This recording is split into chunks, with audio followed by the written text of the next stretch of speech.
Welcome to Palcus's NextGen, the show where we discuss issues related to young Portuguese Americans ranging from 18 years old to 35. Our goal is to ensure that our culture strives by focusing on the achievements of the latest generation, with the hope of discovering their secrets to success and continuing to inspire the Portuguese American community at large. Because in our community, Nosh got next and Nosh got now. Our guest this week is Attorney Danielle Angelo. Graduate of Roger Williams University School of Law, Ms. Angelo is currently employed at the law office of Michael C. Lima, where she is practicing in the area of civil litigation while maintaining an interest in residential real estate and estate planning.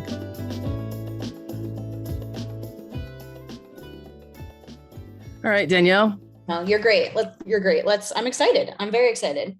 All right, tell us a little bit about, first of all, I guess what it was like growing up. You're obviously from New Bedford. What it was like growing up there, any memories you might have that, sort of specifically Portuguese, I suppose. Absolutely. So grew up in the Dartmouth, New Bedford area, which is funny because when I was little, I thought that was a representation of the entire country. Oh, wow. I thought this is awesome. My little community is Portuguese. This is probably how the world is. And then as I get older, I realize, that's not such the case. But just being surrounded by so many Portuguese people, I wouldn't trade it for anything. Both my parents are from the Azores. And we grew up with a lot of, traditional values, a lot of the traditions that we have, going to all of the festas, and, taking part in religious traditions, things like that, cooking traditional food every Sunday with, my grandparents. That was the norm for me.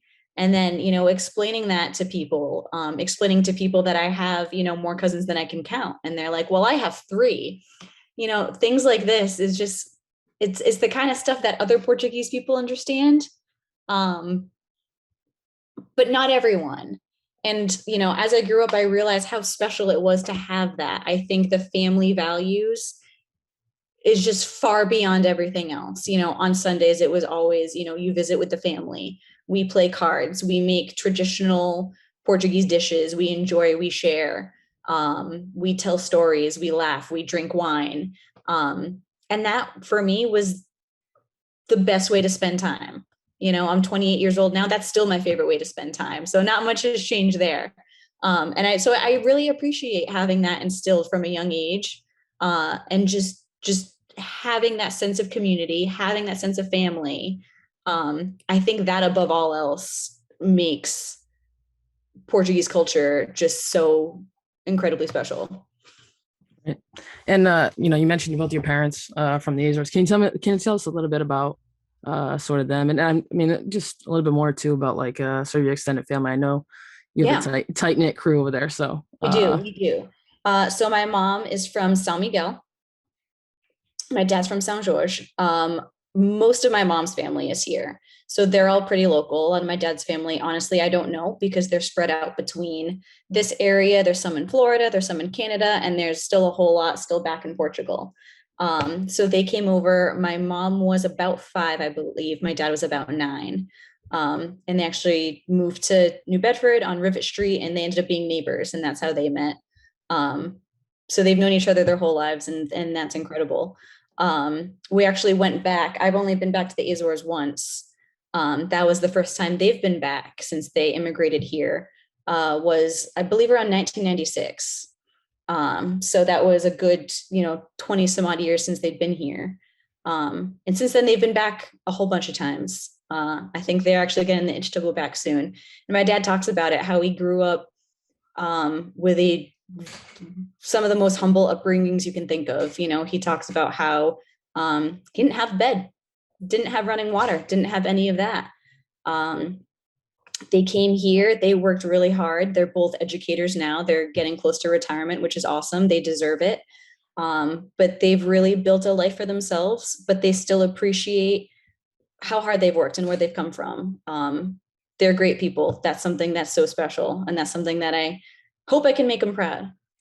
And do you kind of see some of those values reflected in your own life? Like, I think of my parents very similar story. My mom was born in Portugal, didn't have running water, also an educator, funny enough.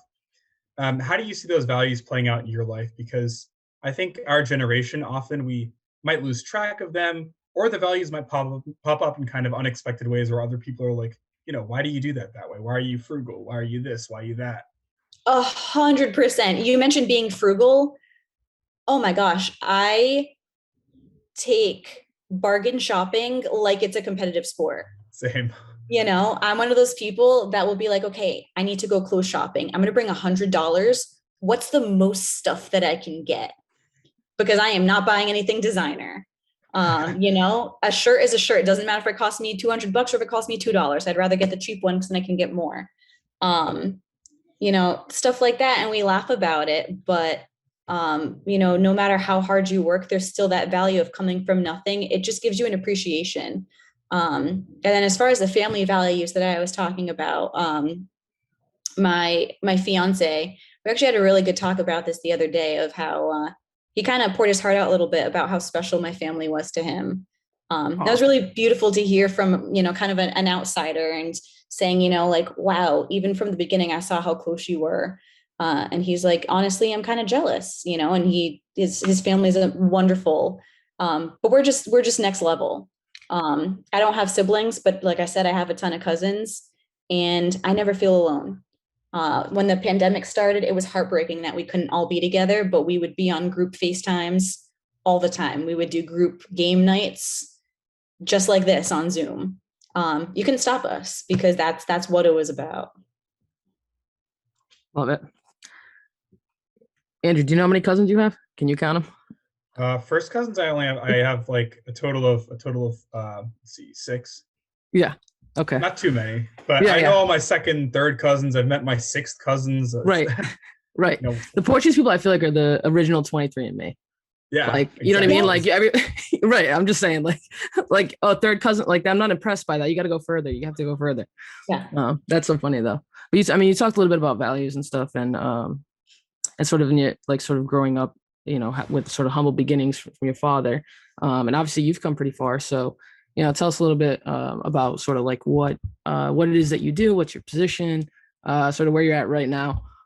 Yeah. So as Kayla knows, I am an attorney. I'm licensed in the state of Massachusetts. Right now, I am new to the world of real estate law, which is great. I think something special that I really want to bring to it is the fact that, like I said, with my parents, they work so hard.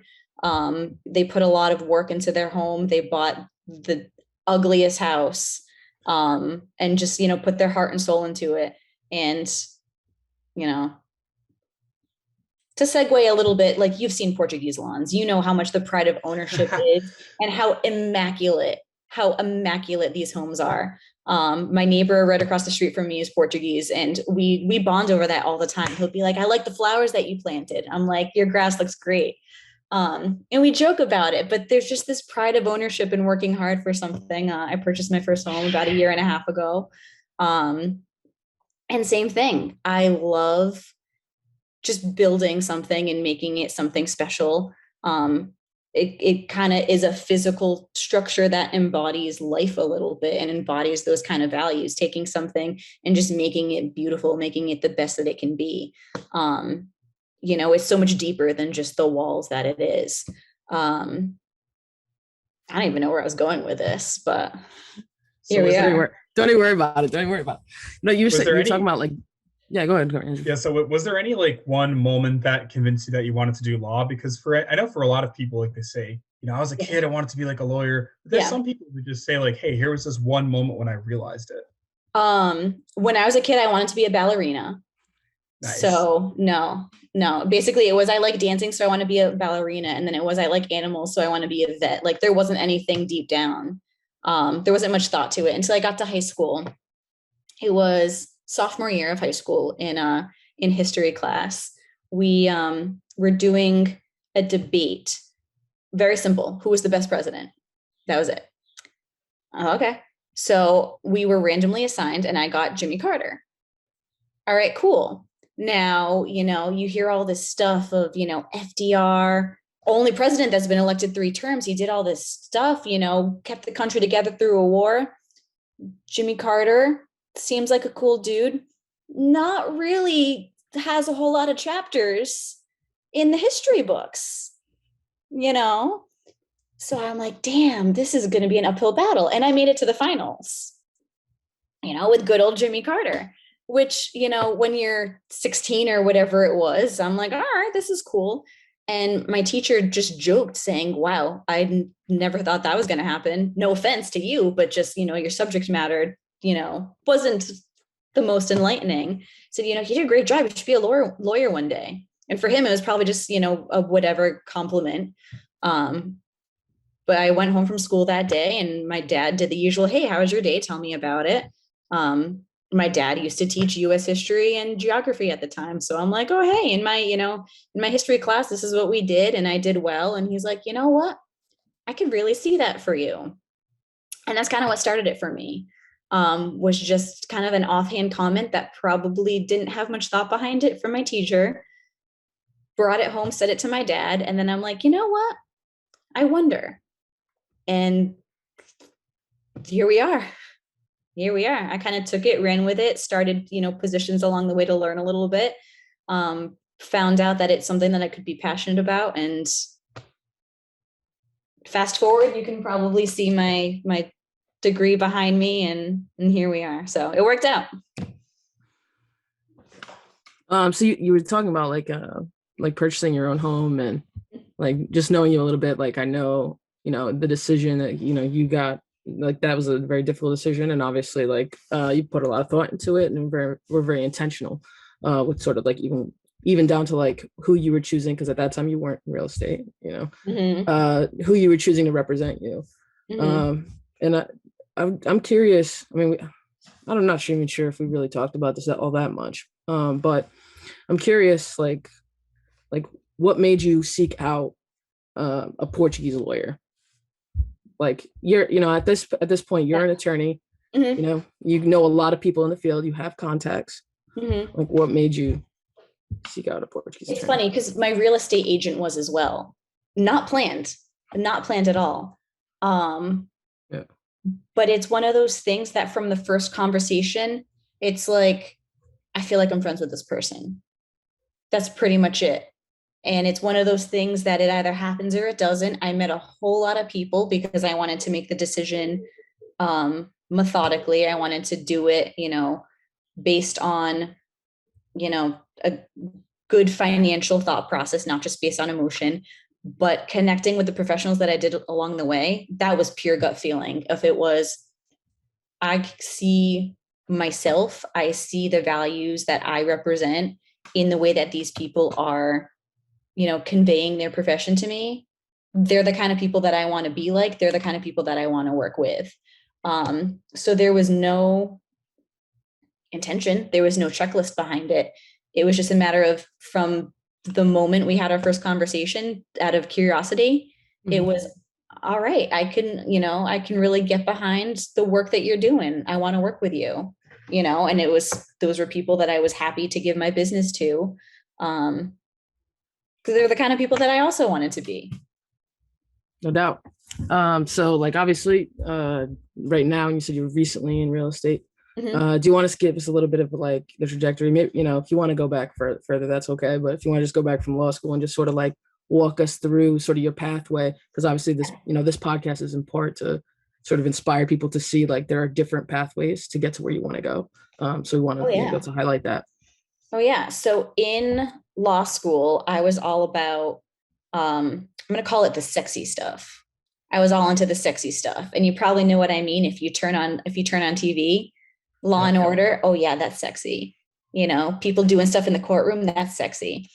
So in school, I did a bit of prosecution. I did a bit of criminal defense. I was in the courtroom all the time because that's exhilarating. That's the stuff that makes people excited, but then I realized it's, such work, such dedication goes into that, and while that's amazing, I didn't know if that was sustainable for me for a career.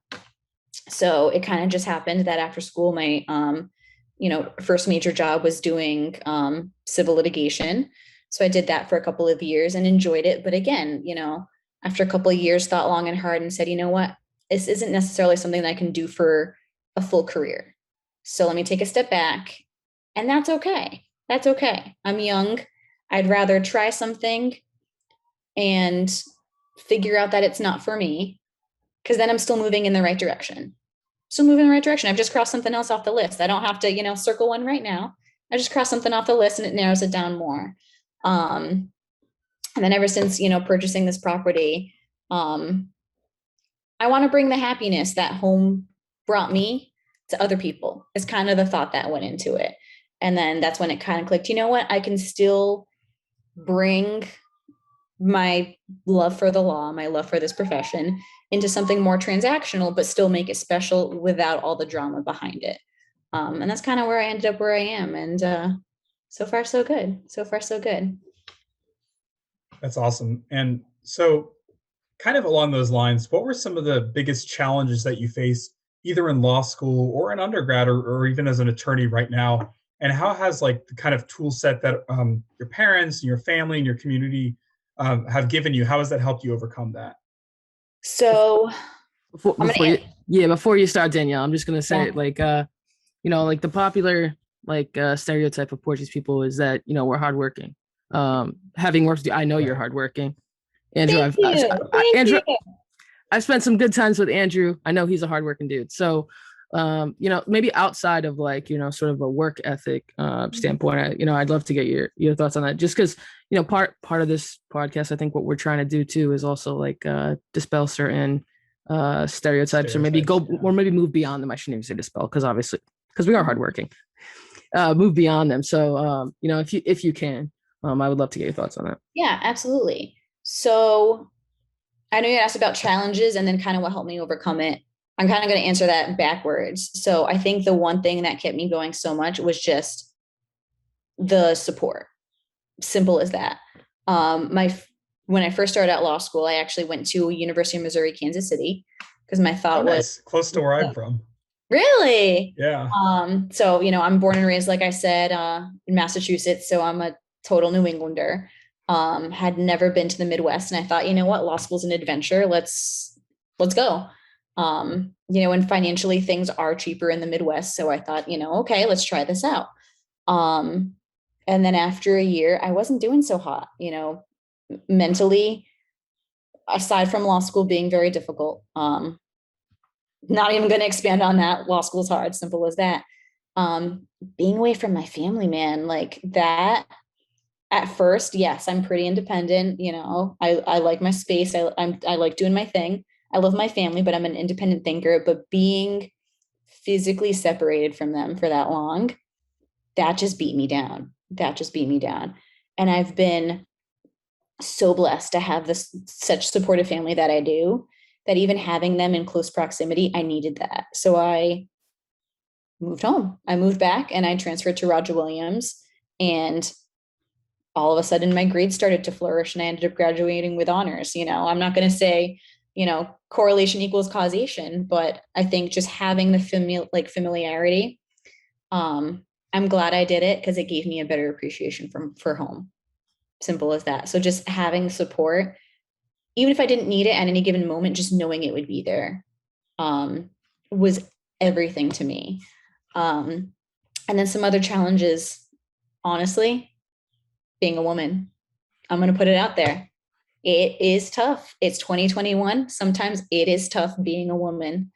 I'm a 28-year-old woman. I also happen to be a lawyer, and some people don't take me seriously for it. Some people don't like me for it. And yeah, I'm going to fight that every step of the way.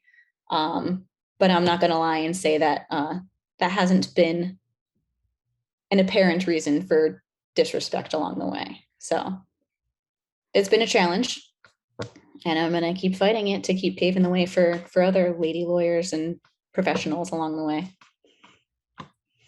Speak on it, Danielle. Let's go. Preach. I'm just saying. It's just to harp on sort of that first point. I think it's kind of interesting because in some ways it does really reflect the culture. If we're thinking sort of about the legacy of Portuguese people, and obviously we definitely could talk, about some of the narratives and how they can be hurtful and harmful, but sort of this legacy of explorers. I mean, obviously there's issues with that, but this idea of like going out of your comfort zone, going somewhere new, and trying to find something else.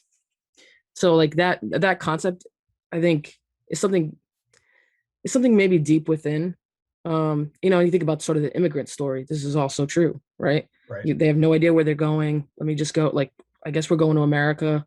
Sure, Fall River, Bristol. I don't know. Like, sounds good. Yeah, right. They're like, there's water nearby. That's kind of close, I guess. But that sort of thing is like I find that so interesting. And then I also think like something that you said is like really universal. Like this idea of like you feel so like it's not even like protection, I think, but I do think it's a sense of home. I do think that that's something that, I mean, we can talk about Sadat and everything else, but like this idea that like we are stronger together, and then sometimes it's like when those things are pulled away, even if it's for like for a noble cause, for a noble reason, like I want to go and I want to try something new, or I want to go and challenge myself and that kind of thing. And then, but it is interesting, like the coming back to it. I think a lot of people like within our community like really connect with that. And it's interesting, like just having written a little bit about this topic, like in the past, like how it really like crosses generations. Like there are people that are like that, 35 who reached out to me that, found that to be similar to their experience. There are people, it's like you're in Iowa and you where this like you that's the part you connected with. Like it's crazy to me. Like like Austria, like it's like insane. Like when I think about it, like, so I think that's something that's very universal. And I don't know like if it's talked about in a way like in the context of like mental health in particular. And if it's not, it should be. Right. I mean, obviously it's a big issue these days, but I do think like, maybe that's something like, maybe it's something worth exploring. I don't know. But yeah, that's just sort of my thoughts rambling, if anyone wants to say. I think it's interesting because it probably cuts both ways depending on what your relationship with your family and the people around you is like, right? Sure. I know people, not necessarily within the Portuguese community, although I'm sure it happens a lot, where they don't get along so well with their parents either. They have, an identity that's not necessarily respected by their parents or something like that. And so in some senses, there can be like a constricting side of it. But at the same time, like both of you have mentioned, there's also like this freeing side of having supportive family. And I think even outside of just one's like family by birth, I think that a broader community can like speak to those identities even outside of the family. Like if your family is not necessarily the most accepting or the most open, I think that the Portuguese community often provides like outlets for that and places to be and friends to have. So I think it's just so important to us. And having grown up in like the middle of the country, we were the only Portuguese family around. So it was challenging. And my parents did that same thing. They moved back to Canada where everyone had come to in the first place from Portugal after like 23 years in the heartland. It's kind of a calling of like, you got to go back at some point. So I think that's just so essential to drive home about our narrative in America and Canada, wherever we settled, is that we're always looking for home. So true. So well said. Yeah, Danielle? I love that. I think that's great. And it's funny because when I went to school in Boston for undergrad, if I was wearing a Bruin shirt, anyone on the train, on the street, would just high five me and be like, "You're awesome," because we had that thing in common. Right. Now I moved to East Providence. There is a prevalent Portuguese community here. If I display in any way, shape, or form my Portuguese background, it's the same reaction where those like-minded people will come up and high five me and say, "Hey, you're awesome," or "Hey, where are you from?" or whatever it is. And you immediately just start talking. Kind of like what I said before about, I found professionals that I really resonated with. Same thing in the community. You can just stumble upon someone off the street, but you have that in common. And I dare you to not become instant friends. There's just this unspoken rule of connection. And I don't know how else to describe it, but it's palpable. And I'm sure you guys know what I'm talking about, but there's just this team bonding type of thing. That's just this unspoken rule that you get each other. Doesn't matter how different you are, and doesn't matter if you're entirely different ages, you just get each other. So yeah, kind of like what Andrew was saying, even aside from the close-knit family, just having a community that you identify with is so empowering, and I think I took that for granted for a while until I left it. And then I was in this other community and I felt like a foreigner. I was still in the US, I really wasn't that far away. But I was so out of my comfort zone. And that was wild for me, and I'm glad I did, because like I said, I got a better appreciation for home. But I think that just really demonstrates the power of community and, what that can really do for a person. It helped me on my journey, that's for sure. No. And I don't know if you want to talk a little bit about, your firm, because I know there's a lot more, Portuguese speaking attorneys, for example, or Portuguese speakers, I should say, within your firm. So, and I don't know that that's necessarily even in a place like East Providence or even in New Bedford, that's necessarily something like I personally experienced. And I don't know if Andrew has seen a lot of that. So I think it's sort of a unique experience. I mean, right now I'm with a nonprofit that was started by a Portuguese speaker Portuguese descendant, from New Bedford. And so, it's me and another Portuguese attorney and someone else as well. But I do think that that's sort of uncommon. And so I'm curious, can you speak a little bit about sort of the culture, maybe of the firm, or in dealing with certain clients and this, obviously don't feel the need to, no confidential stuff, but to the extent that you can, just sort of that dynamic, I would love to hear what you would have to say about that. Absolutely. I mean, I would say the biggest thing that drew me to this firm was just the sense of family. And there actually are a lot of family members to the owner. The owner's last name is Lima. So yes, he is Portuguese. So although not from mainland, not from the Azores, his father's from Cape Verde. So a little bit different, but still, there's still the same type of values. I'm probably the most, the strongest Portuguese speaker there, which even that leaves a little bit to be desired. So, I mean, there's not a whole lot of Portuguese speaking happening in the office. However, that sense of community, from the first time I talked to my now boss was, just trying to convey, we want everyone who comes in to feel like they're part of the group. We want everyone who comes in, no matter where they come from, to feel like they belong and they're deserving of, the title of homeowner, whether they're an investor and they have done this 100 times, or whether this is their first time. We want them to feel like they belong. We want them to feel like they get it, and like they have us behind them.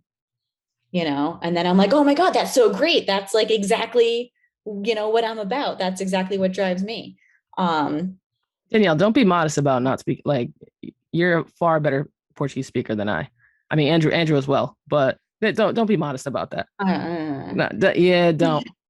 I don't want that. So, I mean, we do have translators on call for when it's needed for Portuguese, Spanish. We haven't really come across any other languages, locally, but if the need arose, we certainly would step up to the plate. Because again, we want it to be accessible for everyone. Simple as that. And I think just having that position behind the business is what makes it special. I know you said investors or people buying a home, stuff like that. Can you tell us a little bit about sort of the issues that you would encounter, as a real estate attorney, for example? And obviously you don't have to go into specifics, but Yeah. So a lot of it is contractual. A lot of it is financial. A lot of times it's someone who knows what they're doing versus someone who doesn't. And it's making sure the person who doesn't is still protected and not taken advantage of. Because there's a lot of people that do this for a living and are very, very successful and are very, very good at what they do. So a big part of our jobs is making sure that the people who are hesitant and feel overwhelmed because they are a novice in this world are still going to be okay, to make sure that their financial interests are going to be protected, to make sure that their values in protecting their family and building home or whatever their goal is for this property, whether it's to use it, financially to flip or to use it as a way to build their family, that they are comfortable, that they're protected. Especially the more, I'm going to say financially vulnerable community. There aren't people that can just go and purchase a house cash. They don't get a lot of redos if, something goes wrong with the first one. So making sure that, okay, they're set up sustainably to make sure that they're well educated, that they're well informed every step of the way, and that contractually they're protected in case, something unexpected happens. We just went through a year and a half of a pandemic. Unexpected things happen all the time. So, we just want to be ready for everything. Most of the time people are great. Most of the time people are trusting, but you always got to look out to, still protect your best interests, protect, your family's best interests, to just ease the mind a little bit. So that's what we're here for, to make sure that everyone has the same accessibility to this world. Do you think there's any just this one, just a quick one, Andrew, if there's any big misconceptions or maybe that, or something that people don't necessarily think oh, I should be protecting myself for this, when they're buying a house? I mean, obviously if young people are interested in buying a house, the market's a little bit different right now, but just speaking generally, if for those who may be interested in this podcast and learn a little bit more about that. Deadlines are the most important thing. If there's a contract and has deadlines, treat it like your boss gave you a deadline, and if you don't do it, you're going to lose your job. That sounds severe, but if you're putting all this money down, don't go past the deadline. Don't do it. Just don't. So things that seem simple, because you can verbally say, oh yeah, that's fine. But then if it becomes an issue, no one knows that you had that conversation saying it's fine. And then, you end up in court and it doesn't look fine. So trust us to read, trust us to take care of you, and make sure you abide by your deadlines. Get everything in writing. We like everything in writing. And I know you mentioned that there were a lot of changes recently with kind of the pandemic and everything changing so rapidly. Yeah. One of those discussions, I think, within the legal field has been changing how we work. So what have been some changes that you either noticed or you think are right around the corner that, aspiring law students, lawyers, people who might need a lawyer should look out for? Adaptability is huge. And honestly, I don't know if it's a good thing or a bad thing, because I think there's going to be a lot less person-to-person interaction. I don't necessarily like that. I really don't. Because I think there's something special, especially in kind of a serious business transaction like that, to just having someone in front of you, because I think that's the way you build connection. That's the way you build trust. So especially for younger attorneys, professionals alike, working on how to build that sort of connection virtually, because whether that's fortunate or unfortunate, that's going to just become increasingly prevalent. Make connections with as many people as you can. Don't be afraid, put yourself out there. And just because you're a professional doesn't mean that, you can't be friendly. Just because I'm an attorney, I talk to any person like I would my friends. I'm pretty casual. Please don't call me Attorney Angelo. I'm Danielle. It's not that serious. Talk to me like a person. I'm going to talk to you like a person. That's it. Because at the end of the day, it doesn't need to be that complicated. I'm here to help you out. Let's get it done.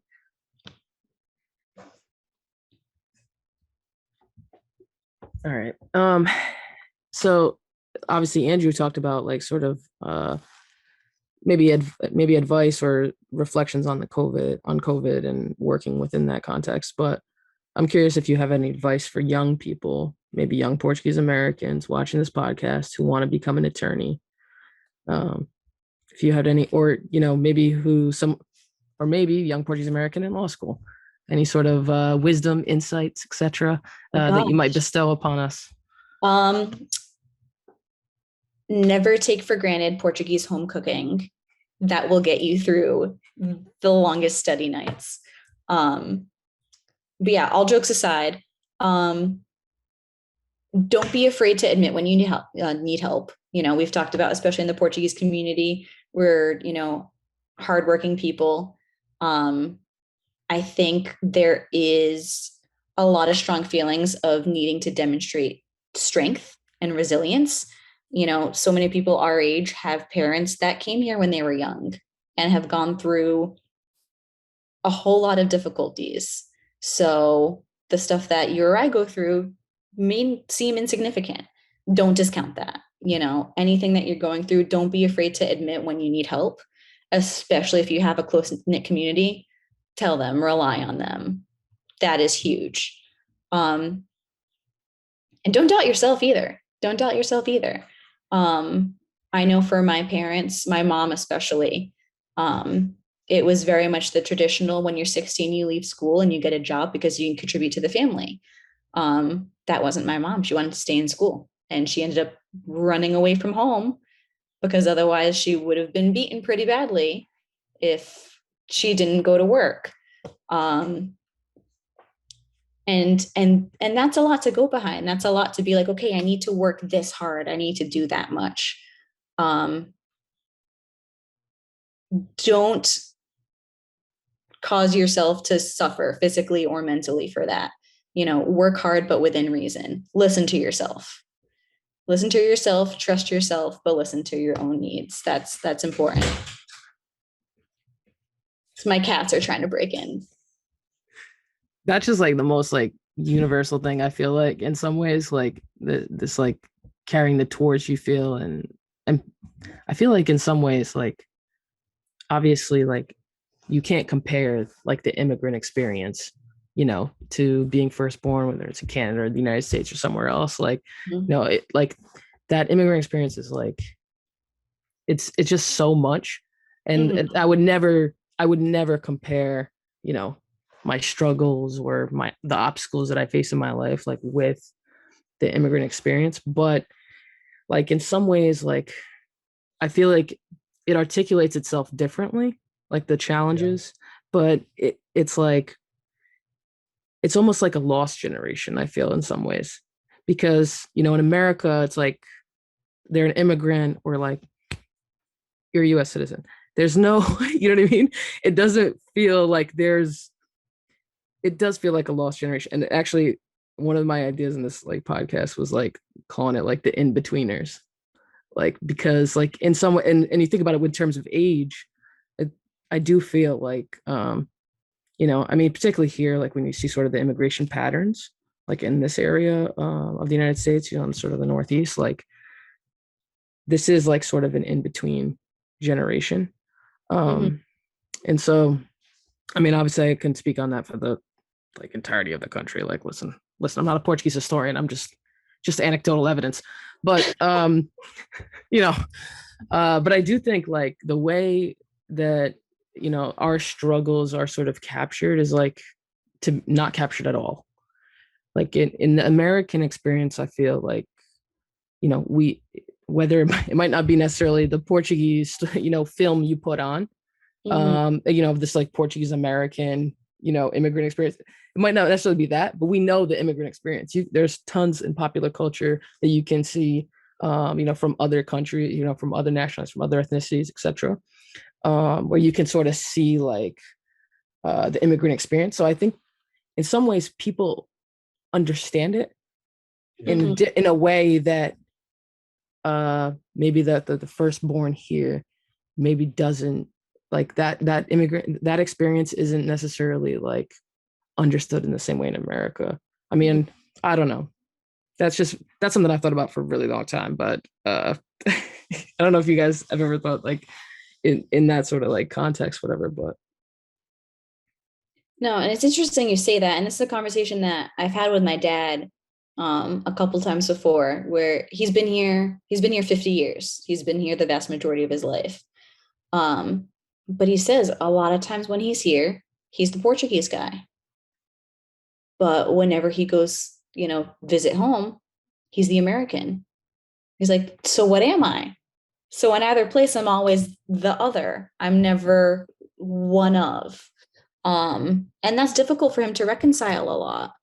And I think that's difficult for a lot of people is, you know, you kind of talk about that in between. I think there's almost a little bit of, I don't want to call it an identity crisis. That might be a little bit severe, but there is, exactly. There's these, you know, competing tensions here where,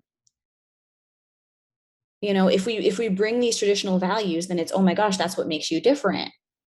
But then if you go back to the traditional values, it's, whoa, you've become too modernized and Americanized, slow it down. Where's that happy middle? You know, I don't know. I leave this to the universe to, you know, I don't have all the answers. But, you know, my take from that is it really stinks, I can imagine, to feel that way.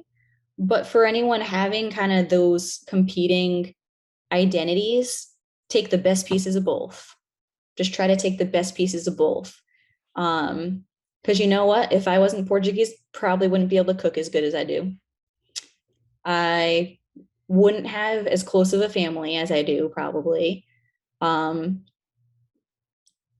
wouldn't have funny stories to tell about, you know, walking in religious processionals and bowing and kissing the crown. And it sounds crazy, but it's funny to think about. You know, it's funny to think about going to weddings with all these cousins that I've never met before, but we get together and it's like, okay, here's a party, let's go.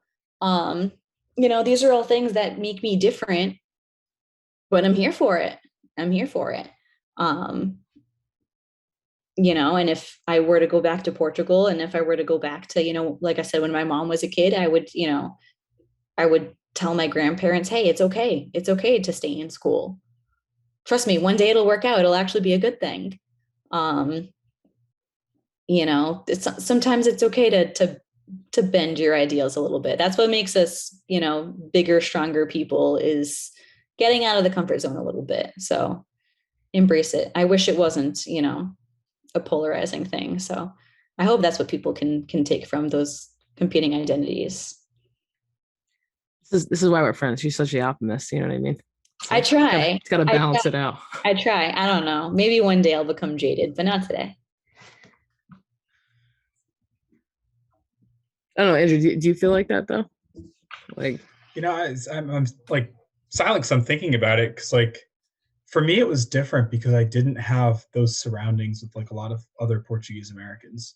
Yeah, let people know like exactly where. So yeah, some context. I grew up in Wichita, Kansas. You know, we were like I said, the only ones in the state probably.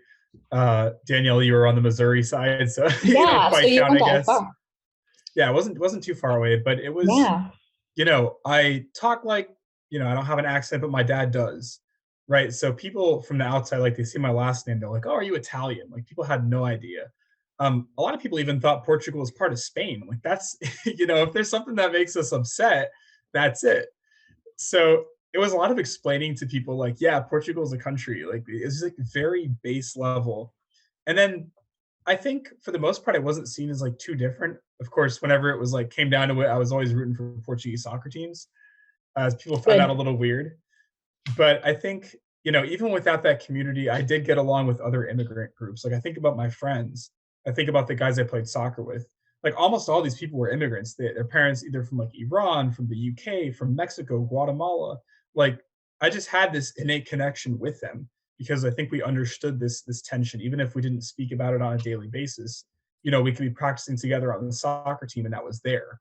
That was a bond that we shared. So I think I've worked on taking the best from both, but sometimes, of course, it's a challenge. I mean, you know, what do you let go of? What do you keep? You know, when I have kids someday, like, what do I want them to have? You know, that's going to be a challenge. It's not going to be easy.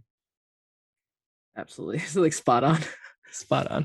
And just because you mentioned the name thing, I don't think I've ever told you this thing though, but like when like you first started, you know, we worked together, and I was at the firm, and obviously we were at a firm that had quite a bit of turnover.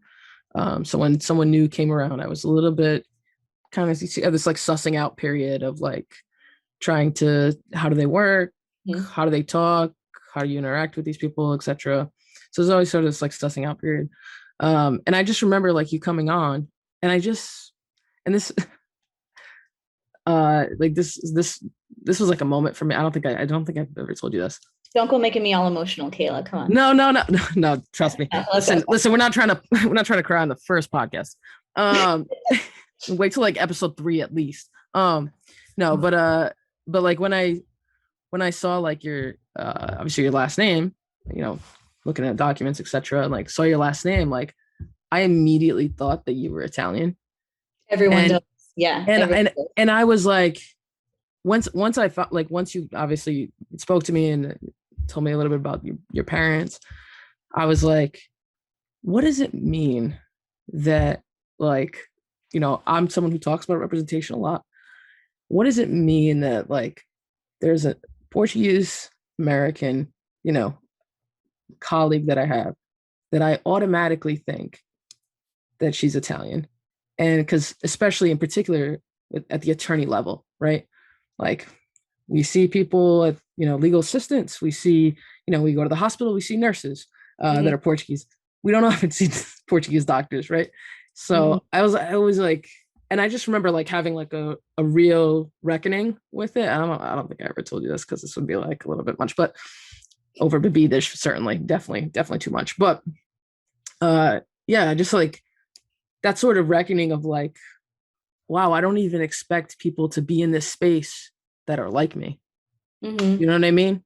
And obviously, like, I'm happy to connect with people on all kinds of levels, whether it's, sometimes it's not cultural, sometimes it's, in other ways and articulates itself different ways. But I do think like that for me, that was something that was like, wow, like like eye-opening. And I think part of like,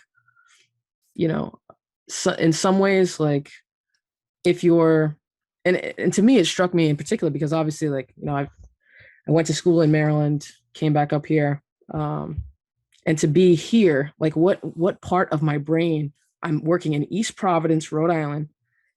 We're talking about the densest Portuguese city in probably, I think Rhode Island's third now for like the percentage of, it was like somewhere between like 1 and 3 of like the percentage of Portuguese people is the highest, in Rhode Island, like relative to population, obviously. And I'm in like the densest, like little Portugal of Rhode Island. And I'm not expecting to work with a Portuguese American lawyer. That person's Italian or something. And obviously like, Danielle Angelo, it could very well be an Italian name. My first name's French. My last name's Italian, and here I am, I'm just a European cocktail, I guess, I don't know how else to put it. But no, it's true. And I think that really resonates where I think we see how much has gone into it, how much work has gone into it, that unfortunately we see the struggle that it's been, and that, we kind of discount ourselves a little bit as a people. I'm not going to say that that's right or wrong, but I get it, because you don't see many people like us. And I think there should be more representation, because that's the whole point. That's the whole point of why our families came here, was to, build something and get off of these little islands that didn't really have a whole lot of other options. Here are those options right now. And it doesn't mean you got to go and be a lawyer. Go do whatever you want to do. But the fact that there are those options to go do whatever you want to do, that was kind of the whole point. And I hope people can really embrace that and be proud of that too. You can still have that traditional Portuguese value and culture while going to do whatever profession you want to do. If you want to be a business professional and go to school for all these years, go for it. If you want to go into the arts, go for it. But the fact that there are all these options, I hope that the community kind of gets more representation across the board. That'd be sweet. Yeah, I think like I think you're absolutely spot on to say like, like creating options. I always feel like, if you're someone who enjoys working with their hands, like by all means, like pursue that. If you want to, provide yourself more opportunities, go to a technical school and go and, and see what's out there that you might be interested in. But I always find it like, I don't want people to feel like those doors aren't available to them because it might not be in their immediate surroundings. I mean, speaking personally, like I didn't know any Portuguese lawyers. I knew I could name 5 Portuguese landscapers. I could name Portuguese construction workers, Portuguese teachers, but not a whole lot of other things. So I do find it's like trying to have that creativity. You know what I mean? To like, but people need to know that those doors are open. And I also feel like in some ways, like we need to create like other pipelines. And I've had this idea a lot, like in talking about like forming business partnerships. With like, for example, we have these like Portuguese schools that kids kind of phase out of. And don't get me wrong, I was like student number 1 that phased out. I learned more from like playing Uno with my grandmother than I did at the Portuguese school in Florida. But, like having those sort of like pipelines might keep people like that are, getting a little bit older, interested in staying with the Portuguese school because they're actually like forming a relationship with a business or something. So a high school kid might actually be like, oh no, this is worth it. They're going to help me, shadow someone else in a job that I would like to do someday. Or they're going to help me like get a job where I can make a couple bucks, while I'm still, young and in high school and trying to find a difficult, in this, and sometimes the job market is not great. So, that I always feel like there are opportunities out there, but I don't know that we're necessarily like leveraging them in the same ways that like, we can maximize value and bring like, because we do have like, there are pockets like throughout the United States. You talk about California. I mean, our NextGen group is a great example. Yeah. We talk a lot about New Jersey, right? We talk a lot about like sort of the Massachusetts, Rhode Island area. We talk a lot about California. And I don't know that even in those areas we're necessarily leveraging it in such a way. I know there's been some great things happening with like from the school side of it, from the universities. Obviously Dinesh and what he's doing over there in California. But yeah, I don't know. That's just like one thing. If you had to pick something, Danielle, that like could either make like the legal community like better or improve like within our culture, like that's something that you could see, like something tangible that like potentially that you think like might benefit like our culture that maybe isn't out there yet, or maybe we just need to get it out there. Like, you know what I mean? Like maybe you'll say something and someone will, see the video or listen to the podcast and drop us a line. And then, you know what I mean? Like, so people are aware of it. But yeah. I think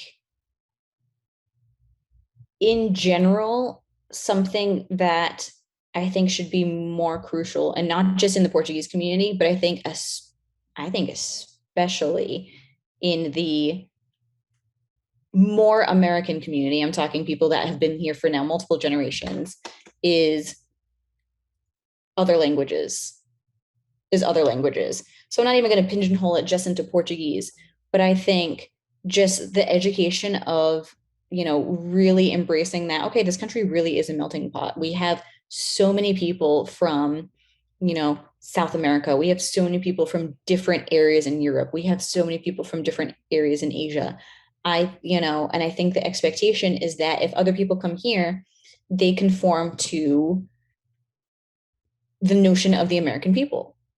And I kind of want to shift that the other way of let's take, the US as it is and branch out all the little segments that there are.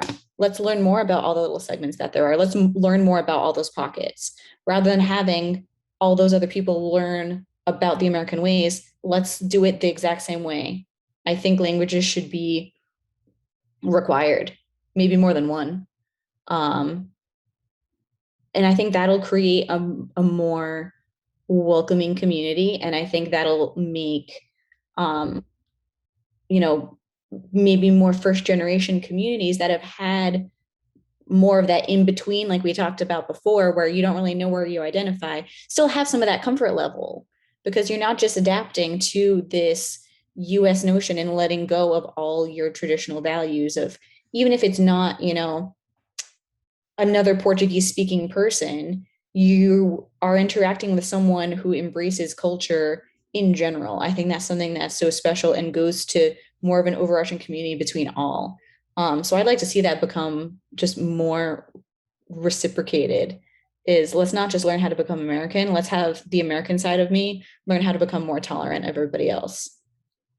I think that would be like huge. All right. Since we're about at the hour mark, I just want to ask you like, a little bit of fun stuff. So it's not all like, me doom and glooming this place up. So they have more footage to cut that out. So I know like one of your big hobbies is dancing. And I know that obviously in the Portuguese community, this is big, right? The chamarita and also the good stuff. I would love to get your opinion about how it sort of influenced you, like maybe the Portuguese music, Portuguese dance, and why it's still a big part of I'm making you do it. Why it's still a big part of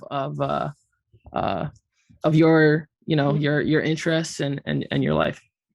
So I told you this. So I grew up going to the same dance studio, and I recently went back. I'm old as far as dancer years, but I don't care because I enjoy it. So to answer that, I'm kind of going to go back and I'm going to tell you a funny story from when I was a kid.